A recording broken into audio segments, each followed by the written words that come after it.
Good evening, everyone. Welcome to the third Grays Harbor public meeting for the North of Falcon process. We'll just wait a few minutes here to make sure everybody's online and on the phone, and then we'll get started.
See numbers go up just a little bit. I'll wait one more minute and then we'll get started.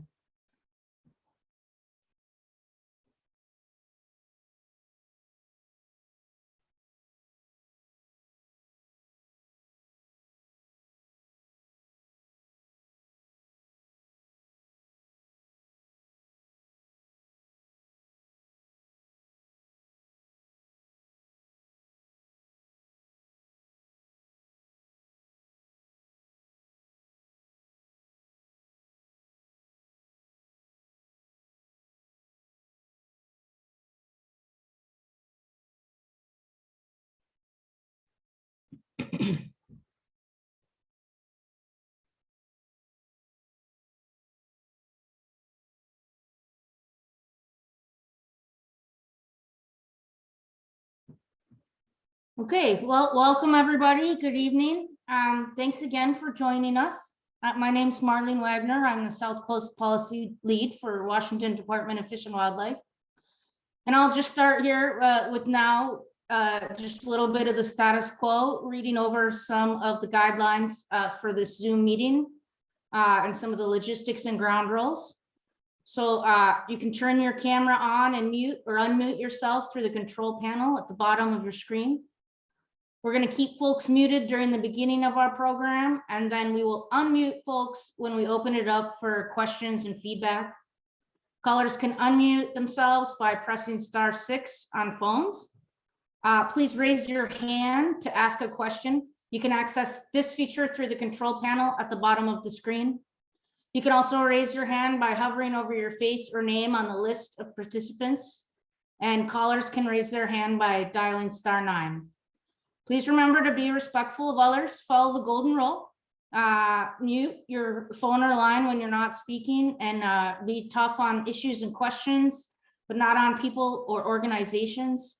Please don't have any personal attacks, insults, or threats, and make sure you're listening and speak and act professionally, and allow for a balance of speaking time so everybody has an opportunity. This meeting is being recorded. And if you have any technical issues during the call, use the chat button and we'll help you through those. And but we are going to take your comments or questions live. Yeah. So with that, welcome to our third 2021 North of Falcon public meeting for Grays Harbor. We're here tonight to show what we have modeled based on your suggestions and staff suggestions and what options are available, and to listen to your responses and ideas for other potential fishing proposals. So I'll start with just a brief review of the north of Falcon process. We start with forecasting the abundance of each stock. From there, we can determine if there's a harvestable surplus. And once we have determined what that harvestable surplus is, or if there is one, we can model fisheries to determine which stocks will be constraining stocks. We predict what we'll catch under different proposals or scenarios, and depending on the area, we negotiate with our treaty tribes and other states for the sharing of catching of those stocks. And so currently, we're sort of on both step 3 and 4. We just move back and forth between these steps as an iterative process between the modeling of the fisheries and predicting what we will catch. And so, yeah, tonight is April 6th, and we're going to go over forecast fishing proposals and continue our discussion about our fisheries in Grace Harbor. We have the final Pacific Fishery Management Council this week and next week. All these materials and the entire meeting schedule and links can be found by clicking on the link at the bottom of this slide. And so now I'm going to pass it over to Mark Baltzel, our statewide salmon and steelhead manager. Thank you. Thank you, Marlene, and appreciate everybody being here tonight. I'm not going to go over what the ocean options are currently on the table, but just wanted to fill everybody in kind of where things are heading into the PFMC meeting later this week and into next week. As folks might expect, with low coastal coho forecasts and with the zero fishing option for both tribes and non-tribal fishers here on the table for ocean fisheries, folks already knew kind of at the beginning this was a difficult week. Or a difficult year, rather, for how we were going to get this to work. I think as currently there are some significant differences between the co-managers in the state regarding what those ocean fisheries should look like and what those impacts, particularly to Queets coho, are going to look like this year. If folks remember, the preseason forecast is below the escapement floor. So essentially the co-managers need to come to a decision about what those levels might be. If we're able to come to an agreement on that, then hopefully we'd be able to put packages together. I mostly just wanted to give folks this context, not to think that I don't, or not to say that I don't think we're going to reach agreement, but just to let folks know we've got some difficult days ahead of us. Because of this disagreement, we have not been able to come together on a fishing schedule with Quinault. I know that does affect kind of our fisheries discussions here tonight, but I think we're going to be focused on kind of what our share of that allowable impact would be. We've got some pretty significant constraints staring us in the face with the fisheries this year. Also, just thinking about in terms if there is a zero fishing option on the ocean, what that might translate to inside fisheries. Obviously, we'd know there would likely be different dates. We would have to think about how an effort transfer might affect other fisheries. So just want to give folks a little bit of context as to some of the things that we're thinking about as we're going through these final days of PFMC. So with that, next slide, please. So I just wanted to touch on, we've touched on these management objectives in previous meetings, but just wanted to touch on them really quick. The management objectives for this year's fisheries: no Chehalis Spring Chinook fishery. The hump tulips coho stock will be at a 5% cap. Chehalis coho will also be at a 5% cap because of missing the escapement goal. This year's limitations, if folks can think back to the 2018 fisheries, pretty similar this year. The other three stocks, hump tulips fall, Chehalis, Fall Chinook, and Grays Harbor Chum will all be managed for those escapement goals. So to walk through some of the modeling that's been done and some of the suggestions that we've received from our public on fisheries so far this year, I'm going to hand it over to Mike Scharf. Mike is our district biologist for the area. So thank you, Mike. Good evening, everybody. Thanks for the intro, Mark. As he said, I am the district fisheries biologist for Chehalis Basin, hump tulips, quoits, and quinault. And Mark covered a lot of what I was going to talk about, as he said that we have not received anything from the quinaults at this time. And Mark was correct in that what we have modeled is what our management policy guides us to do. And we're working with our side of the ledger. And so we are accomplishing with these suggestions and plans what the policy is directing us to do. So with that said, Mark did say that we're looking at something similar to what we saw in 2018 in terms of coho abundances. And so that was kind of my starting point. We put together a couple of proposals working with the policy and looking at the management objectives that we had. And so on the screen, you'll see idea 1 and idea 2 and idea 3. So I took the 2018 schedule that we developed and I worked with it to see, can we get some more opportunity out of it with what we had available. So idea 1 was what I did there, and I'll just kind of run through each of the area fisheries that I put up there. I left the North Bay as it was last year, October 1st through September 15th. Nothing changed there. If you'll remember last year, we were the East Bay was open the last week of September through November. We got a few restrictions there, so I had to cut that back. So I went back to the 2018 season, which was October through November. And again, remember in 18, there was a discussion about whether or not Mark Selective works very well in the Bay, particularly when we have a lot of effort out there. And the conversation was such that we would probably do more damage to releasing fish in the Bay, in the East Bay portion, and in the lower Chehalis River than we would if we just allowed a single fish harvest, whichever coho you get first. And that's what we put together for East Bay and the lower river. So I kept that concept in what I put together today. And so I've structured the East Bay and the lower river in a similar fashion, in that the lower river being from Highway 107 bridge downstream. So East Bay, October 1st through November 30th, 1 fish, release Chinook. Lower Chehalis River, same season. However, the jack fishery is there. So August 1st through September 15th, release adult salmon. And then from Highway 107 upstream to South Elma Bridge, Highway 107 was kind of the point where it was generally agreed to that coho at that point in the river were hardy enough to handle Mark Selective type fisheries. So that was the selection of that particular bridge. And in the past, we've had jack fisheries that are August 1st through September 15th that extend up to the South Elma Bridge. So that season is in there.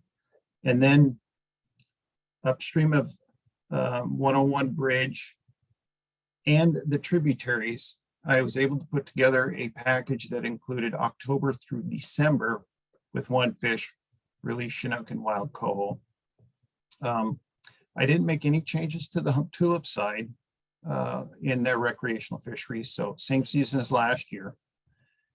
And for the commercial, non-treated commercial side, I put in there 3 days during the week of October 24th. That is week I think it is 44.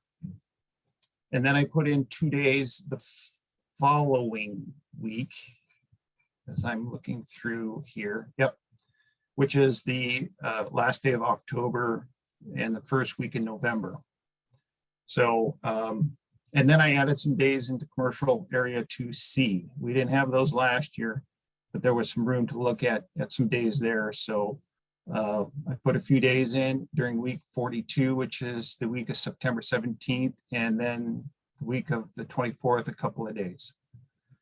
And when I put that package together, I looked at our management objectives. It showed that we meet our Chehalis coho impacts by being below the 5%. We're within the 5% of hump tulips coho. But you'll see that the Chehalis fall Chinook escapement goal, the projected escapement doesn't quite meet the goal. What I need to say here is that under the management that we put in here, the available surplus that is available to WDFW is not being utilized fully by these fisheries. So what I'm trying to say is these fisheries are not the reason the escapement is not going to be met based on this proposal. And you'll see that as a theme throughout. We're a couple of hundred fish short, but we are not exceeding our half of the available surplus. So looking at that first proposal, there's room to make some potential expansions. We got 1% or 0.1% there. So I went in and see what I could do with that. So that's the idea number 2. I couldn't really do anything with the East Bay fishery. That first or the last 2 weeks in September are extremely expensive in terms of wild coho. So I thought maybe I could put an extra week into the North Bay. So the difference between idea 1 and 2 is there's an extra week at the end of September in the North Bay area. I also put in some extra time in the lower Chehalis River. I put in a mark selective fishery in December. So you've got the October, November, 1 fish, release Chinook. Then beginning in December, go mark selective. And the rest of it stayed the same. And that kept us under the 5%. We're right at 5%. The hump tulip side is at 3%. Again, we're not making the Chehalis escapement goal, but the Gray's Harbor goal is being achieved. So we're making up some ground on the hump tulip side with Chinook to achieve the Gray's Harbor goal. So those are the 2 WDFW proposals that were put together. We received several suggestions since the previous meeting. One of the things that we heard was instead of taking a 2-week block and closing it, could you extend seasons by closing by a couple of days each week for that season? So there are some scalers available that have some effort adjustment assumptions made in these scalers, equations that downgrade the harvest rates by a certain percent, making some assumptions that effort does shift when you close days, so you don't get a full day harvest rate removal if you close days. People are still going to fish if days are open. So, you know, if you're closing a couple of days a week, you're really only impacting those people who are fishing 7 days a week. But I took a look at what I can do, and also listening to a lot of people say that those last 2 weeks in September are really important for coho catch. So idea 3 was looking at, well, what if we close Sunday and Monday in the bay and the lower river and see where we can get to. So I crafted a fishery that pretty much kept everything the same except for closing Sunday and Monday in the bay and the lower river. And I had to remove those 2 days in the 2A, 2D commercial fishery that occurred in late October, first week in November. As you see here, I still didn't achieve that 5%. So closing those 2 days didn't get us there. So bottom line here is September, the last week of September is really expensive in terms of wild coho. Next slide, please.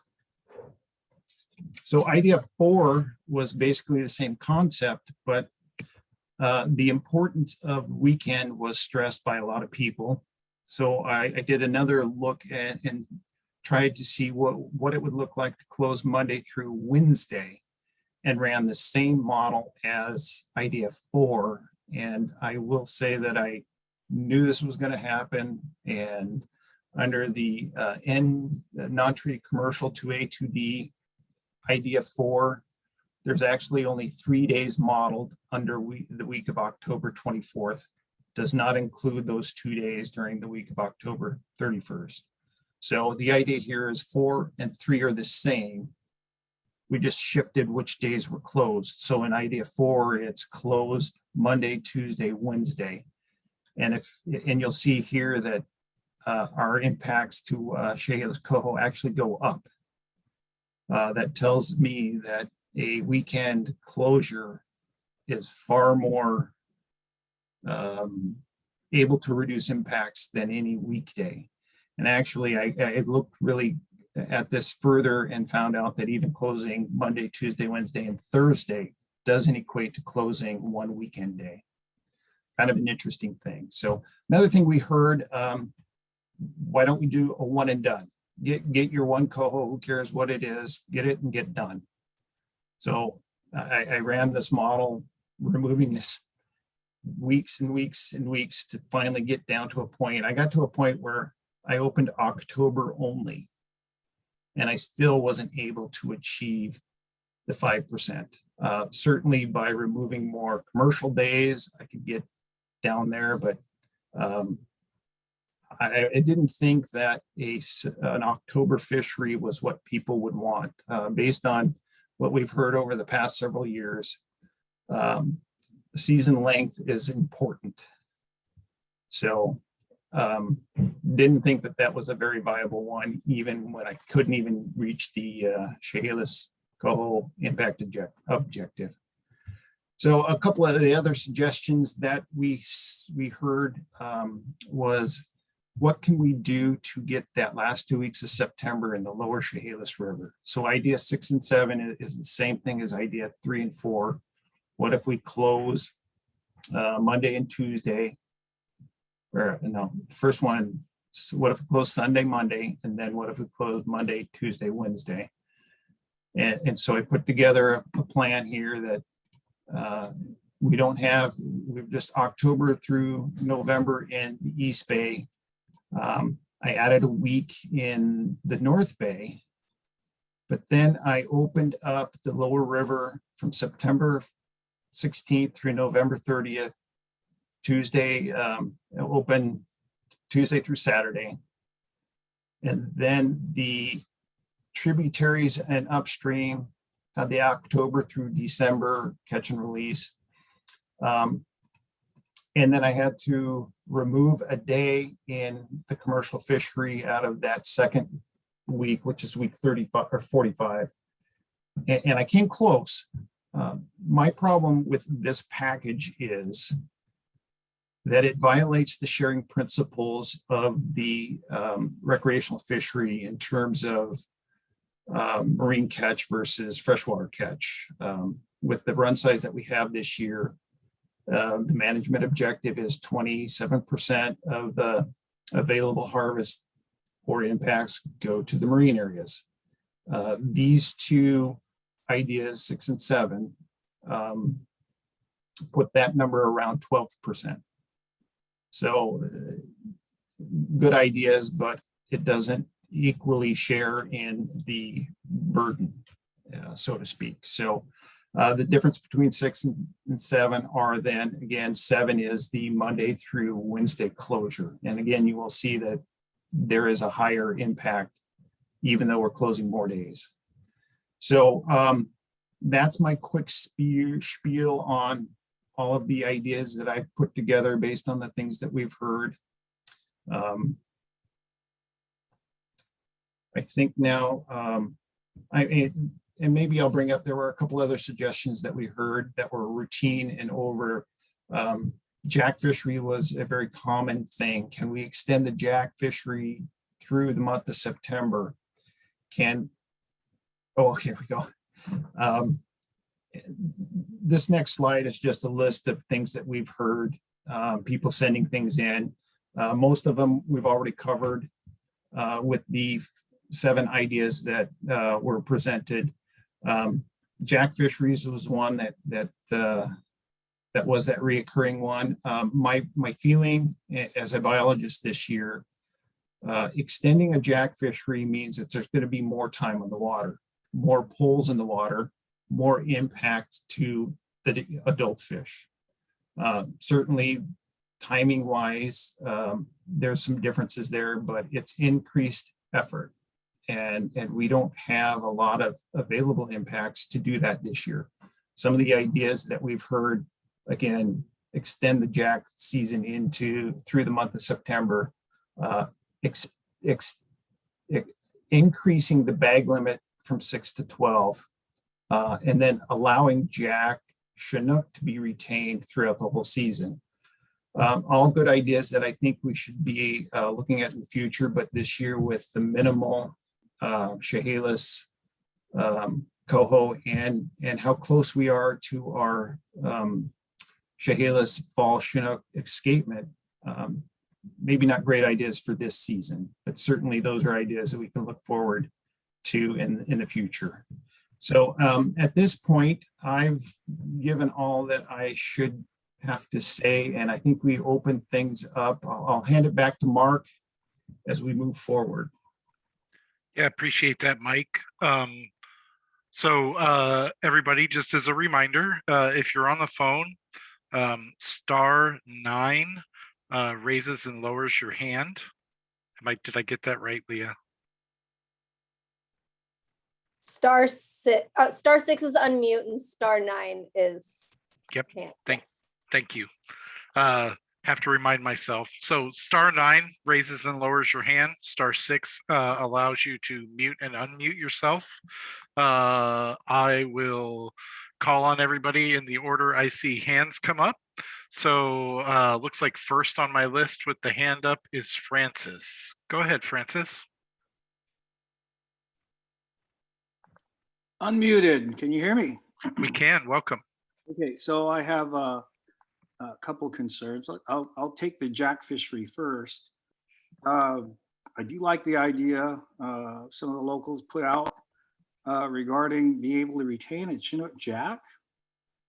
I don't see how that hurts anything. I mean, when it's open for jacks, I'm not asking for an extended jack season, but when it's open at all, you should be able to retain a Chinook jack. It's not going to cost you anything. No one's going to extend their time on the water trying to catch a Chinook jack.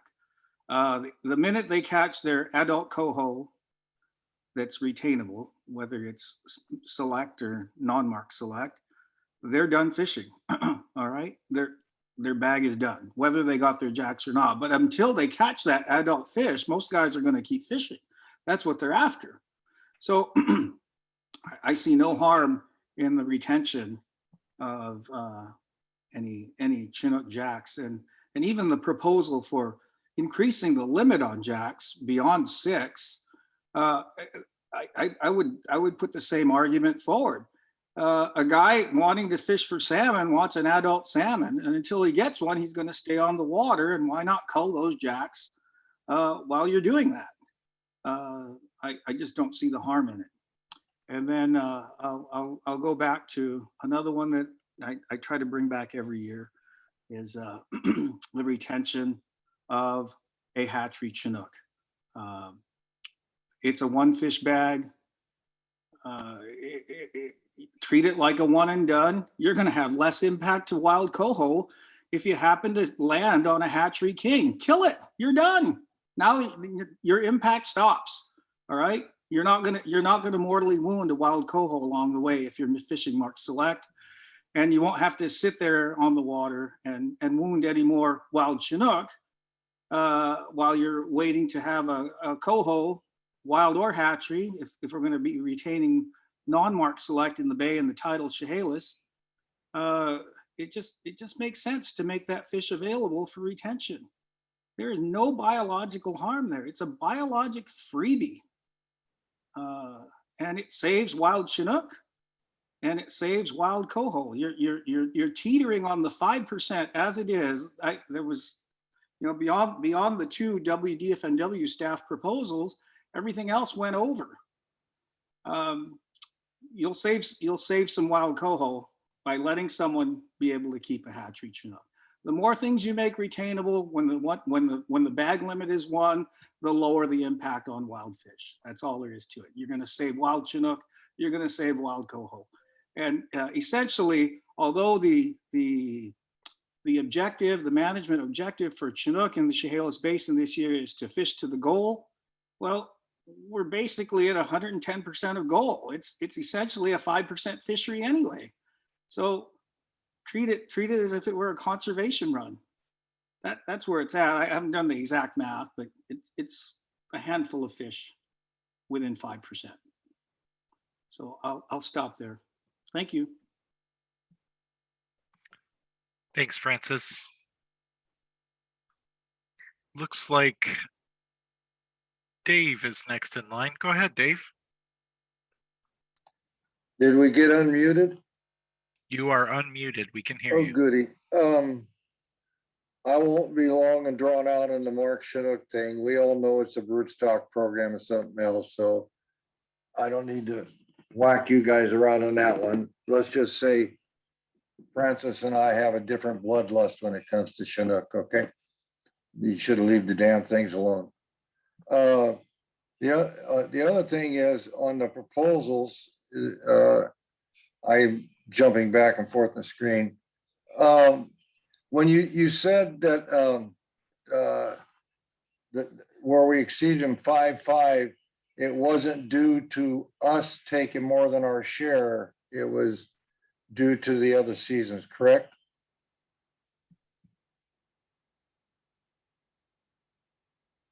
Can you repeat that, Dave? Well, I gotta pop it back up, make sure I say the right thing. Okay, and option 6, idea 6, it came out on 5.05. Okay, 5.05, yep. Yeah, but I remember you said in the options you were looking at, we hadn't exceeded our share, but the reason it was red was due to other fisheries? No, what I was saying there is the principle of sharing between the recreational impacts, marine versus freshwater. That's the sharing part that I was discussing. It's far out balanced. Okay, who's out of sorts? The freshwater impacts are like 88% when they should be around 73%. Are the freshwater impacts limiting the bay? Yes. Okay. Oh, well, that's how we got 5.5 here, right? Well, 5.5 is what I put together. And I can't add any time. So I added time to the freshwater, but I couldn't add any time to the marine waters except for a 2C. Oh, in other words, no matter what you did, you couldn't add time to the marine, but the slack is being taken up in freshwater, right? Yep. Well, that's typically what we've been doing every year with Chinook anyway. No, this was coho. This is coho. Yeah, but I mean, that's how the policy has operated.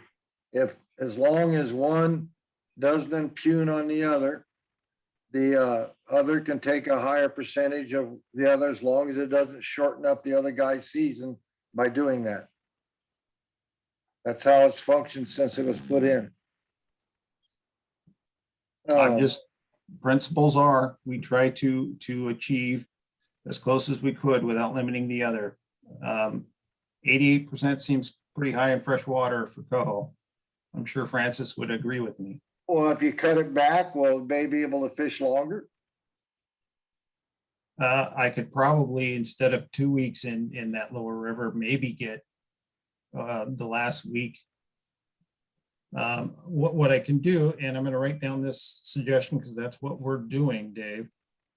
So idea 6, try September 23 instead of 16.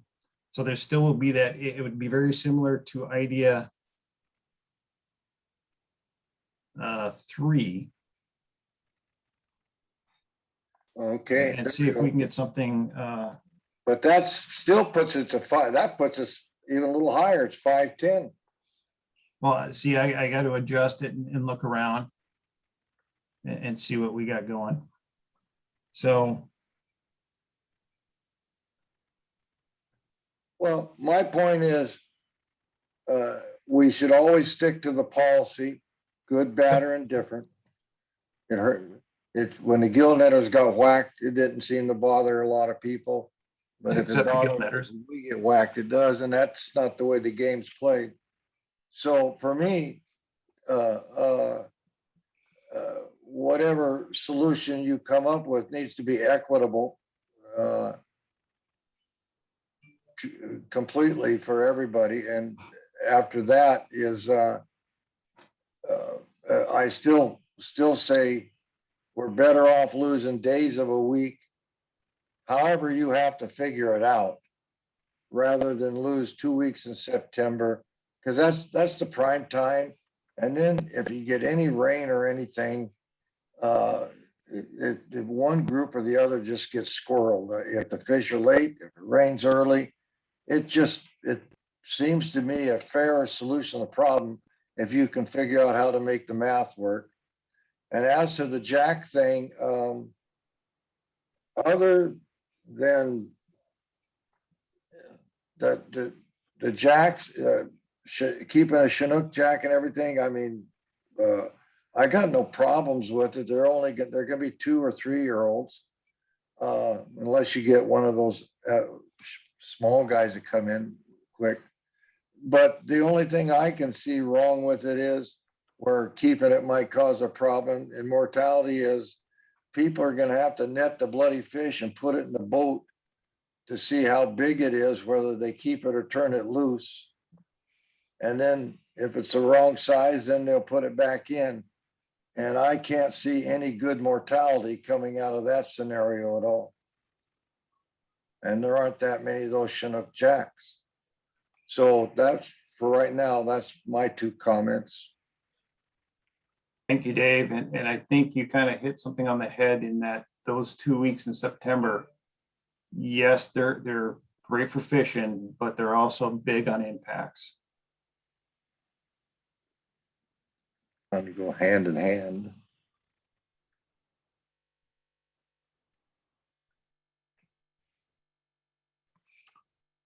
Thanks, Dave. Looks like we have a caller on the phone. Am I seeing that right? No.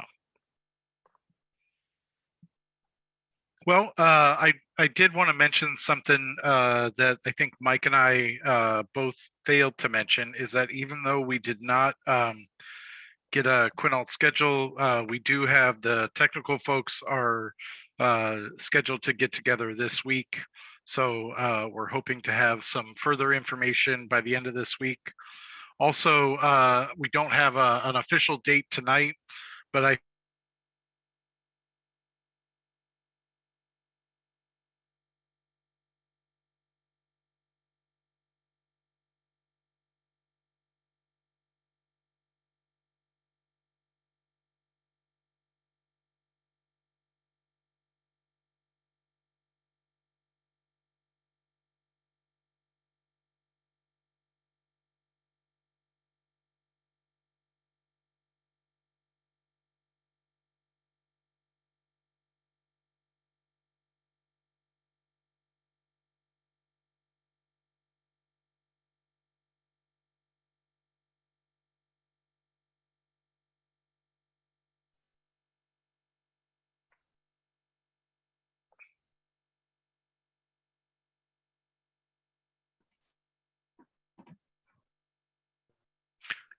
Not sure what happened there.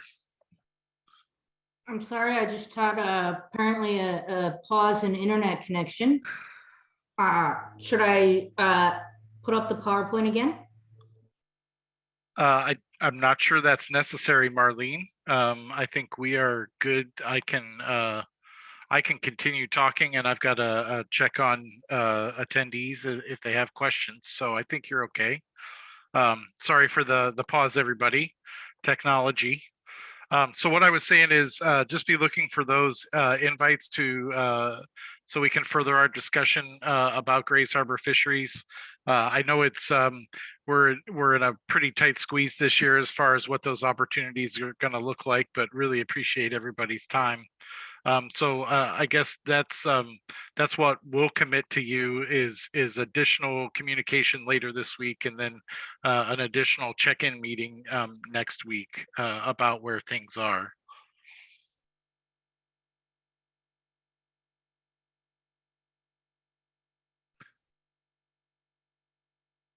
Just taking a quick gander here at the participant list. I don't see anybody with their hand up. Just a reminder, if you are on the phone, *6 unmutes and mute yourself, and *9 raises and lowers your hand.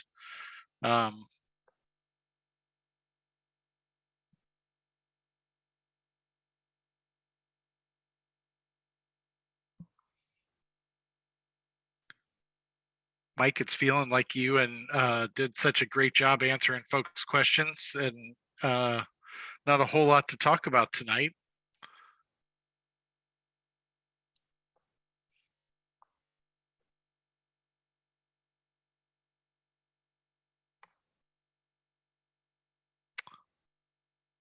Looks like I talked long enough. Dave has his hand up again. Go ahead, Dave.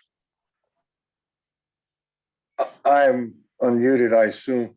I'm trying to pop some on. This is for Mike. On your options you got worked out here, are you kind of set on the way they're written now, or can you like mix and match pieces of different ones to make them wiggle around different? Well, Dave, part of what we're doing tonight is listening to you guys. And so if you see a combination of something here, I certainly would be more than happy to see what it kind of combination produces, what kind of output. So let me hear it. Well, I'm not exactly sure, not knowing what the Quinaults are gonna do. And you're comfortable with the numbers that you got for the non-treating nets fitting within the policy guidelines, right?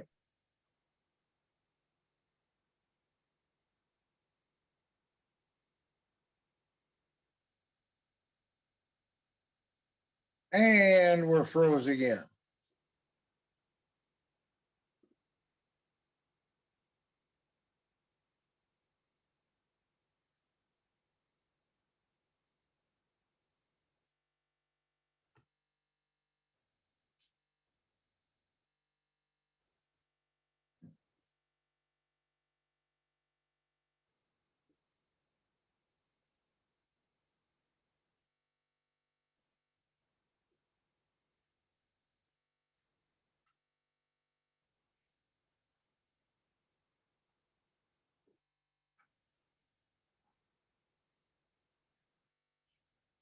Okay.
Is anybody out there in cyberspace? There we are. Wow, okay, we're back, I think. Yeah, thanks, Mike and everybody. Not quite sure what happened there. Apologies for the technical malfunctions, even if they're nobody's fault. Appreciate everybody hanging in there with us through it. Mike, going back, not sure if you heard Dave's question and if you had an answer for it. I started to answer, but not sure how much everybody caught. Well, we didn't catch any of it, really, I don't think. Okay. I think I was talking away and all of a sudden you were frozen time again. So Dave, maybe let's back up and how about you repeat your question for Mike and I? Oh, that's really good. I like it. That's unfair. Okay. Well, I was thought about- it's sorry, about- Dave, go ahead. About mixing and matching things, because in other words, there's a way to maneuver this thing around more, because once we know what the Quinn does, that can change things a bit. And I had one question that I was supposed to ask. I've been does the commercial portion fit within the guidelines of the policy? Yes, It does. Okay. So basically your problem is between, it ends up being, to be absolutely honest, where the fish are caught. You're above the 107 bridge or below the 107 bridge. That's where the big numbers fly in. And you're saying that the freshwater is eating up too much, correct? if you're looking at the models or the ideas 6 and 7. Okay. Oh, those two, okay, I got you. But you're in the red pretty hard, everything, and above 3. I mean, well, actually a 1 and 2, and then it starts off 5.10, and the lowest is idea 6 at 5.5, right? Appears to be. Correct.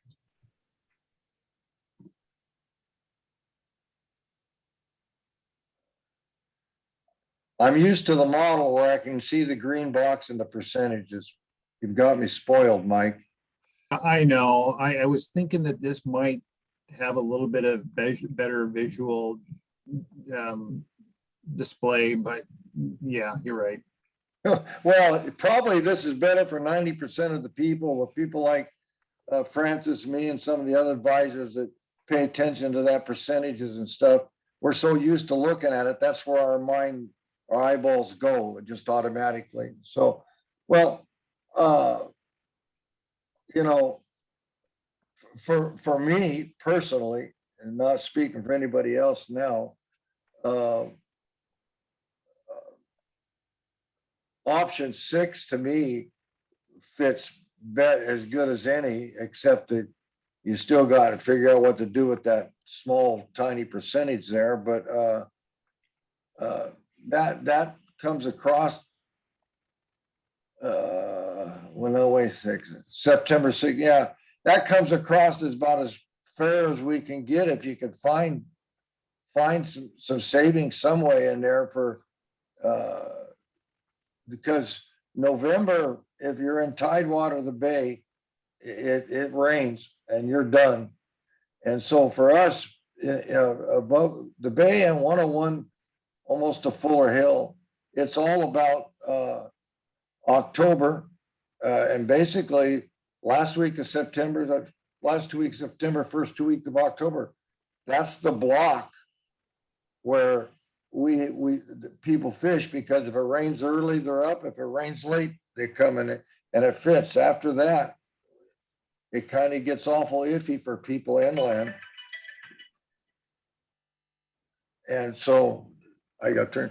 So, but I guess my point is, I would like to see something along the ideas of option 6. So the family guy that only gets to fish 3-4 times a year, if he's lucky with his wife or kids or something, they have the opportunity to do that. I mean, it's just strikes me as we got to find a way so everybody bears this, because retired guys like me, we fish. People that can take time off, they fish. The guy that works 8 hours a day, 5 days or 6 days a week, he hasn't got those options. And the length and the time of the season is what makes or breaks them. I guess I'll shut up about it. Thanks, Dave. Yeah, thanks, Dave. It looks like Francis has his hand up. Go ahead, Francis. Okay, so can you hear me? Yes, we can. All right. If I could I have Mike share the slide with options, the ones beyond 3? I've got a PDF of 3 off of an email sitting here in front of me. But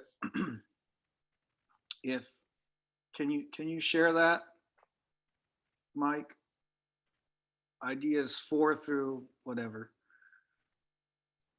Francis, that'll just take me a moment to bring up if you'll just be patient for a second. No problem.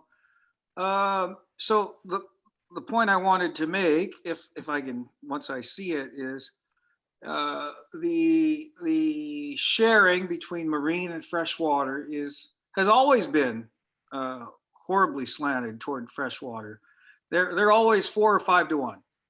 I mean, that's the history of the bay, because the season's longer out there and the fish are just available to the marine area for a much shorter time. As Dave said, once it rains, whoo, the bay is empty and they just shoot.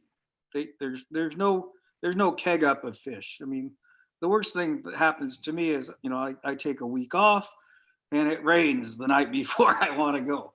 I just, half the fish are gone the next day. My opportunity went down by half. And with each succeeding day, it goes down even worse. And basically, I get an opportunity to fish on tide fish, whatever rolls in with that incoming tide for the day. And if they come, we get them. If they don't come, we don't get them. So I think if there's a way to, for the bay, what's important is contiguous time for the marine area, whether it's in 2C or whether it's in 2D, the East Bay. If there's a way to not have the fleet sitting off the water for 2 weeks straight, and I would say the same thing for the guys upriver fishing jacks. If jacks close, then I wanted to look at the proposals again, so I had the dates right, but it looked like there was a pretty significant gap in there between, there's at least a 2-week gap, right? Mid-September, jacks close. We're going to open adult retention on October 1st. What are people going to do for 2 weeks? I'll reiterate, that's when a lot of the impacts occur. That's where the savings occur. I got it. So That's where the savings are. And, we got to do what we got to do. It would be, so can we see 4 through 7? Is that up or not? Yeah, we're working on it, Francis. It's not quite up yet. Not quite up yet. So I'm looking at idea 3. There's a 1-week gap between 2C and 2D. And then we're going Tuesday through Saturday. In ideas 1 and 2, we have, okay. Let me see if I can, I got that. Let me see if I can reduce the size of this. View options, how about 50%? Oh, I gotta escape.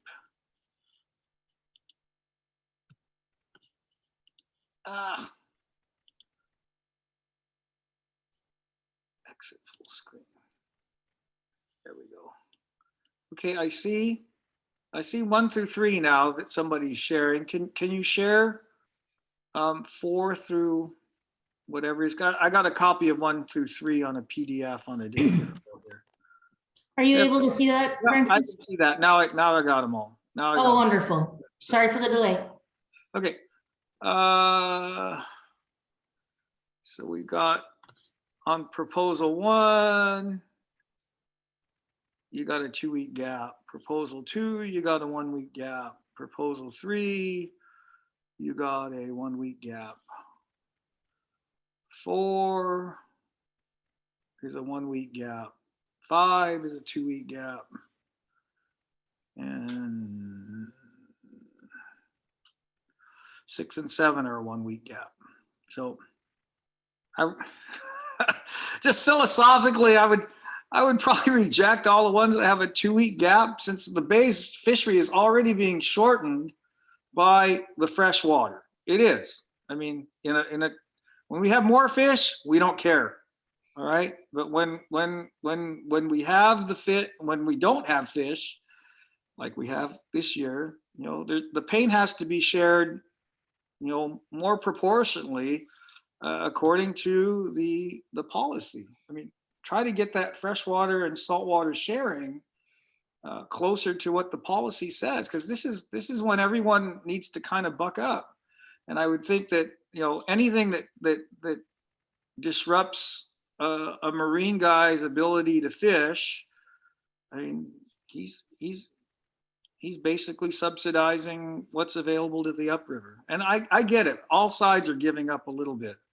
But I would probably reject any of the proposals that put a 2-week gap between 2C and 2D for that contingent of users. We'll swallow a week, because I don't think we can. My wish list would be for it to be seamless, to try to maybe get that ratio back where it's not 88-12, where it's closer to the 27, whatever the other number is, 2773. Does that make sense?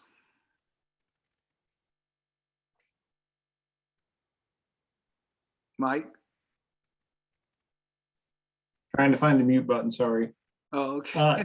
Yeah, but again, an entire month of November does not meet a week in September. I get it. So I get it. there is a lot of fish there. I could probably propose you a 3-week fishery, if that's the importance to the bay fishers. Well, our opportunity is short. It would be nice to not have a gap. And if there's going to have to be a gap, I'd take a 1-week gap over a 2-week gap. What's the importance of potentially having the North Bay extended into the 3rd week of September and then starting the East Bay That October works. 1st? So 6 and 7, where that's a 1-week gap. It's also idea 2. That's certainly Okay. more palatable than any of the ones that suggest, North Bay shuts down the 15th and then you can't get in till October 1st. 2 weeks, you're going to miss one really good tide series of good fishing. It's a kick to the nuts. Let's just put it that way.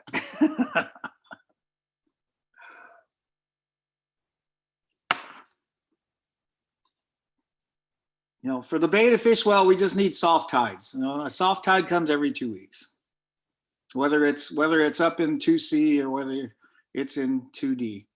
2C more so, because once that water gets moving more than half a knot, it's basically an unfishable fishery. Even on the soft tide series week, let's say you have 5 days where you've got pretty soft tides. Only 2 of them that you'd be able to fish through the whole outgo without having your gear fouled with sea lettuce. So the shoulder days, you end up just stopping, go back to Westport, have ice cream while the grass settles down, and then come back out when the water slows down, and you might have half a chance for a bite.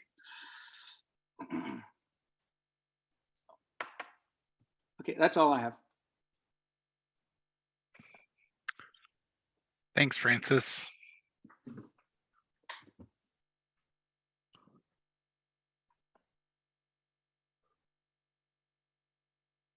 Are there any other questions or comments about Grays Harbor Fisheries? Other stuff folks want to look at tonight? Looks like Bill has his hand up. Go ahead, Bill. You'll need to unmute yourself. Can you hear me? We can, Bill. Go ahead. As everyone knows, I'm very pro jack fishing, and that is the only opportunity for some families to be on the water, for kids to have a chance to catch a fish. I've been out there for 40 years, and it's been the last 10 or 15 years I'm seeing more dads bring their kids down there. So you've already eliminated two of the best weeks in the world for jack fishing on the Chehalis, the 16th to the 30th, if the water's right, like it was last year. There should have been families down there having a great time catching jacks. It's closed. My other comment, I want you to think what took place 12/14 last year. Does anybody remember what happened 12/14? I was supposed to have an opportunity to fish salmon in the Chehalis until the 31st of December.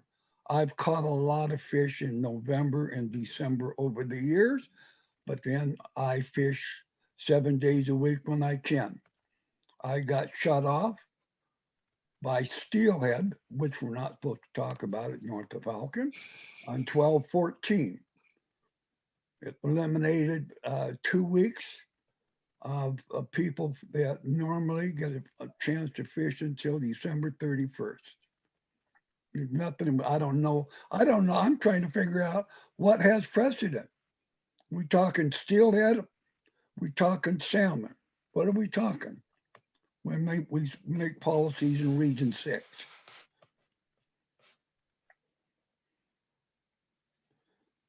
I'm done. Hey, this is James. Bill, I just wanted to say quickly that I hear your comments here, and we heard them during the steelhead management work. And we've got some opportunity this summer, multiple opportunities to get together and talk about that more as we plan those seasons. So just want you to know we're listening. Thanks.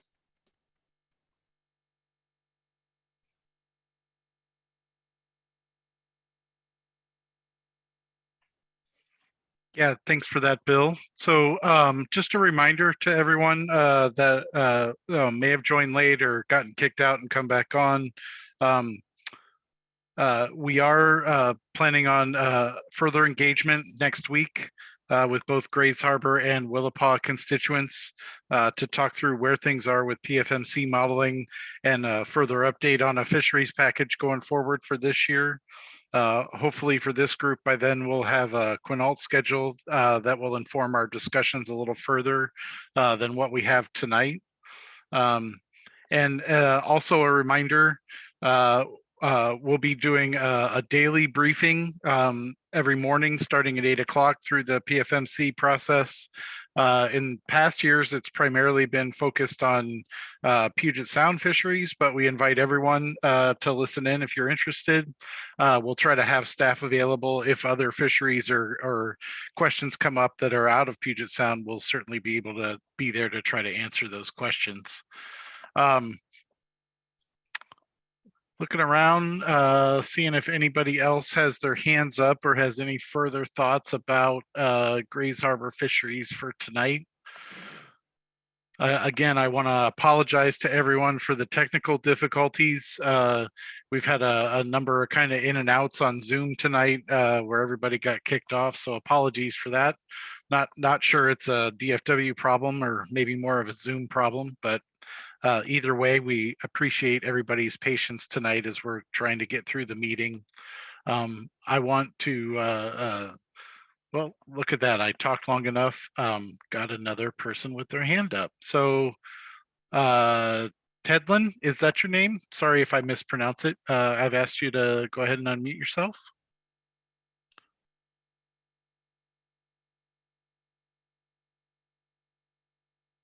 So I'm unmuted now, I hope. You are unmuted. Go ahead. All right, I'm questioning. All right, I've got several guide friends, and they have been shut down because all of their customers cancel whenever the fisheries close fishing out of vessels. All right, that hurts everybody's families, including the guides and everybody going forward, and that's on top of all the personal people that do recreational fishing.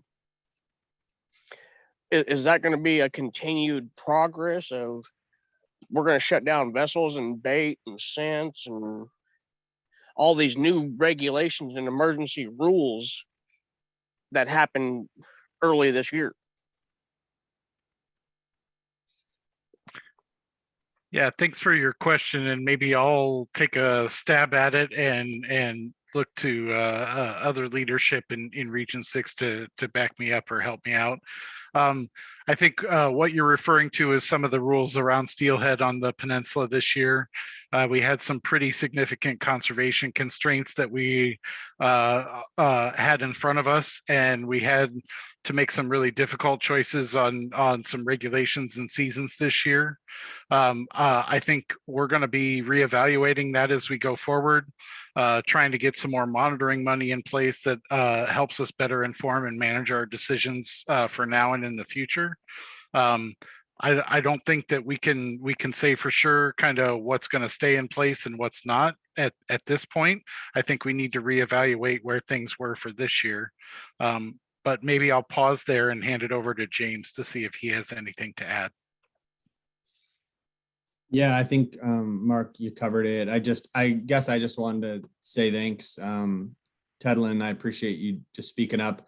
We're trying to balance, opportunity and conservation challenges, and it's getting harder and harder every year. We're in a phase right now where a number of our populations on the coast are coming back in record low numbers. But to continue to sort of elevate the concerns of the angling community and the economics attached to that, folks, guides, commercial fishermen, jobs, just appreciate you coming out. We're going to have some meetings I mentioned earlier. We're going to have some meetings this summer focused specifically around coastal steelhead management. And so 3 of these meetings are planned. They haven't been posted yet, but however you heard about this meeting, I'd ask you in the summer to keep track of that and look for these future meetings, or reach out directly to one of us so I can share kind of the plan on those steelhead issues. So anyway, I just want to say thanks. I appreciate you coming out.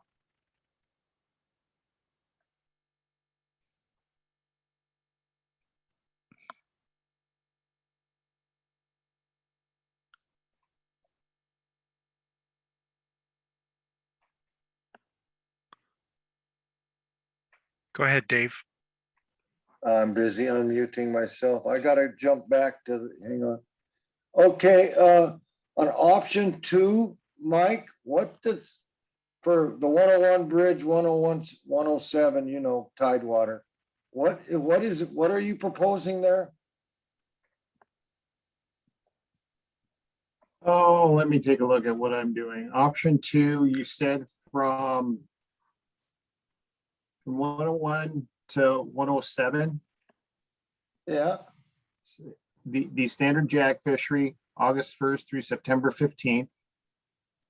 Then October 1st through November 30th, one fish release Chinook. And then December 1st, basically the month of December, one fish release Chinook and wild coho. oh, well, I'm looking at, just said December 1, December 31, one fish released Chinook and wild coho, so I was having trouble figuring out what that meant. So it just, how can I extend the season a little bit? How can I give you a little more opportunity? I couldn't fit December in there if it was purely, just release Chinook. That would put us over the 5%. So what you did on this one is I'm just having trouble. It says August 1, September 23rd that's for North Bay. I just keep dropping down. I'm in Lower Chehalis, and it says December 1 to 31, one fish. release Chinook and coho. What happened to the rest of the season? Oh, I'm actually looking at something else. There was probably a misprint. It is, and I'll state it again, August 1st through September 30 or September 15th, jack fishery. October 1st through November 30th, one fish release Chinook. Then in December, one fish release Chinook and wild coho. So that Okay. section should have 3 months of fishing. Last month is you have to release wild coho. And is there a 2-week window in there? Yes, there is. Okay, so that's where you're going down the 15th? And then starting up the 1st of October, right? Yep. Okay. Yeah, it's just not in this sheet. It's just a typo error and I caught it when I can pull it up. I'm pulling it up my computer as we're talking. I'm watching you. So I'm reading it. That's why I was having trouble with it as I was just kind of watching, looking at it. Little confusion there. Okay, yeah, okay. That's about all I got. Thanks, Dave. Yeah, thanks, Dave. And just want to say thanks again to Mike and Marlene and Kim and James and all the staff out in Region 6. Really appreciate your guys' efforts in putting all this info together. I want to thank all of you for joining us tonight for our meeting. Again, this meeting was recorded. It'll be on the website tomorrow. Again, be checking your emails on the website about a follow-up meeting next week. Where we can share some more information and try to center down on a final fishing package for this year. So thanks again, everybody. Really appreciate your time tonight. Stay safe and look forward to the next time. Take care.